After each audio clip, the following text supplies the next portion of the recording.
if you hear me sniffling or just coughing a lot, I do apologise. My hay fever and asthma are starting to play up again. So I'm going to try and keep an eye on myself whilst I'm filming this video, and I may have to take some few breaks in between, but we'll just see how we go during the editing process. So for the past few months I have been receiving comments about autism on my YouTube channel, and some of them, let's just say they were interesting, and I didn't really manage to look a lot of the comments, but there were a few that I actually picked up. So these were the comments I actually found on my channel. You have very light autism to the point where it's not problematic and you can function like any other person. If you have severe autism like Rain Man levels, then you wouldn't be able to make videos. You have identity problems. Stop putting yourself in a certain category. And the list goes on and on. And some comments about autism were either too political or too sensitive to actually talk about for this video. So I'm going to probably leave the comments just right there in this video. And after receiving the comments, it got me thinking, why do people post comments like these on a certain YouTube channel? Why does this always happen? And how do autistic creators actually see autism within their own point of view based on their own experience?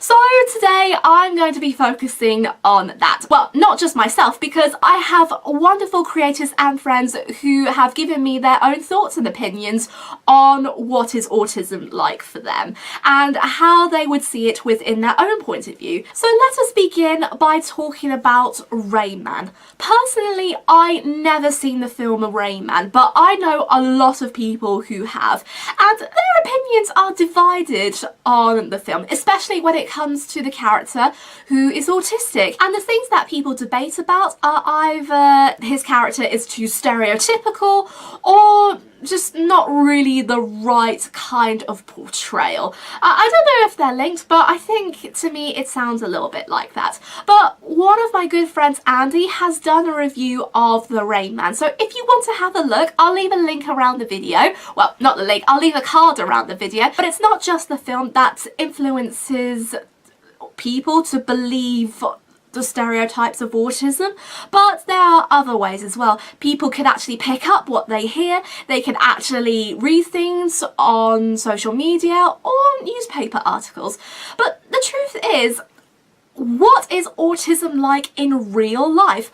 Well, I'm going to be leaving you with the first clip from a very good YouTuber named Berrie. So Berrie, how do you see autism within your own point of view? Autism as it was when Rain Man was made, the way it was understood is very, very different to how it's understood now. It has evolved leaps and bounds, particularly in the last decade to 15 years. To judge autistic people on what they see in just one film is completely unfair, because autism is a spectrum. It's not only got degrees on a protractor, but there are many shades and colours and there are many different traits. Autism is a lot more deep-seated than people think. Just because somebody may appear to be normal doesn't mean that their brain is wired in exactly the same way that yours is. Please remember that autism is a neurological condition. It is not a mental health condition. It is not even a disease. It is simply a difference in the way the brain is actually wired and the way it can process information, and therefore information outputted from the person may appear to be sometimes not quite right. Because of how the information goes in, it can affect the information that goes out. For me, accepting my autism was very, very difficult. It's been 2.5 years since I was diagnosed, nearly 2.5 years, but I still find it sometimes very hard to accept that I'm different. However, now I have to say I am much further along than I was 2 years ago. I do very much love being different, but there are times when I really wish I wasn't, and I wish I could understand what's going on in the world like many people do. But then we're all different. We all have different brains. It's just some of us have brains wired in a particular way, which means that we fall within the autism spectrum. What makes me kind of angry is that people think that we should all be the same, or we should all follow some sort of path. Can we all not be different? What's wrong with being different? What's wrong with seeing things in a way that many other people don't? We actually have very, very strong capabilities. and they should be embraced and enhanced and be appreciated and not be made to feel as if we're weird because we are just like everyone else on this planet. So Berrie has made very excellent points comparing to the subjects of autism through the movie and reality. But what about how people with autism actually see the world? What's it like for them, and what do they find very, very difficult? So to explain a little bit more detail in that, we're going to head over to Sheen to talk about his experiences of making friends on the autistic spectrum. I think one thing that sticks out for stereotypes for other people or people with autism was that we don't like to socialize, but we actually do like to socialize, but usually we have a tough time socializing. Yes, I'm having a difficult time making friends and stuff like that. But I think the problem is usually communicating with other people.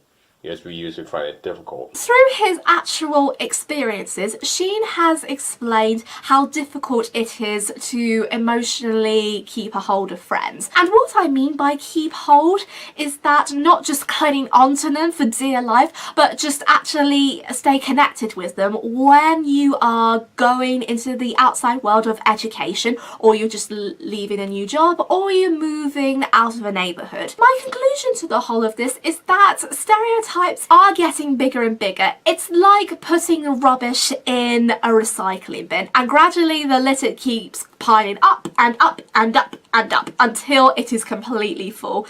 And from what I see in my mind, most stereotypes based on the autistic spectrum, they're pretty much full. What do you do when you actually have to deal with a full bin? In this case, you don't actually know. But all we know is that things aren't always what they seem, and no one should ever judge a book by its cover. We all have different interests, different hobbies, and different opinions of life as well. So next time when you actually think about autism, just stop and think, because you'll never know what you may find with the person in front of you. You may find very interesting things about them, and just get to know them a little bit more, because you may find that they are human beings too. I could go on it forever, but I know I'm going to take a lot of time. So I'm going to be drawing this video to a close. I want to give a big, huge thank you to Berrie and Sheen for their contribution to this video. And if you want to check them out, I'll leave their channel links in the description box below. And before I go, I want to leave you guys with a question.